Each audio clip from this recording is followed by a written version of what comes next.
नाशिकमध्ये आज ढगफुटी सदृश्य पावसाचा अंदाज वर्तवण्यात आलेला आहे। रात्रभर पावसाची संततधार ही कायम असल्याचं पाहायला मिळत होती, मात्र आता सकाळपासून पावसाने काहीशी विश्रांती घेतल्याचं पाहायला मिळतंय। मी सध्या नाशिकच्या रामकुंड परिसरामध्ये आहे। आपण जर या ठिकाणी बघितलं तर रात्रभर त्र्यंबकेश्वरसह घाट माथ्यांवर ज्या पद्धतीने पावसाचा जोर हा वाढताना पाहायला मिळत होता आणि त्यानंतर नाशिकमधल्या गोदावरी नदीची पाणी पातळी देखील ही वाढताना पाहायला मिळते। खरं तर नाशिकमधल्या गंगापूर धरणामधला पाणीसाठा हा देखील वाढताना पाहायला मिळतोय। अजून देखील गंगापूर धरणातून पाण्याचा विसर्ग हा करण्यात आलेला नाही, मात्र नाशिक शहरातल्या आजूबाजूचे जे ओढे नाले छोट्या मोठ्या त्या ठिकाणी पाण्याचे प्रवाह आहे ते नाशिकच्या या गोदावरी नदीमध्ये त्या ठिकाणी आपल्याला पाहायला मिळत आहे। आणि त्यानंतर एकूण जर बघितलं तर समोरचा गांधी तलावाचा परिसर बघितला, रामकुंडाचा हा संपूर्ण परिसर बघतोय आपण, हा त्या ठिकाणी खरं तर पाण्याने वेढल्याची परिस्थिती ही निर्माण झालेली आहे।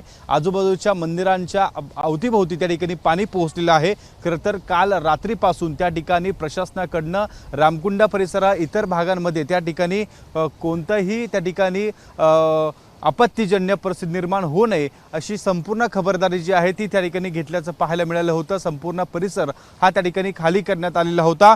नाशिक महानगरपालिका प्रशासन असेल, नाशिक पोलीस असेल, यांच्यासह आपदी मित्र जे आहेत ते या ठिकाणी आपल्याला काम करताना पाहायला मिळत होते। आणि एकूणच आपण बघतोय या नाशिकच्या रामकुंडा परिसरामधून सध्या या ठिकाणी ही गोदावरी नदी आहे ती आता या ठिकाणी दुथडी भरून वाहताना आपल्याला एकूणच पाहायला मिळते आहे।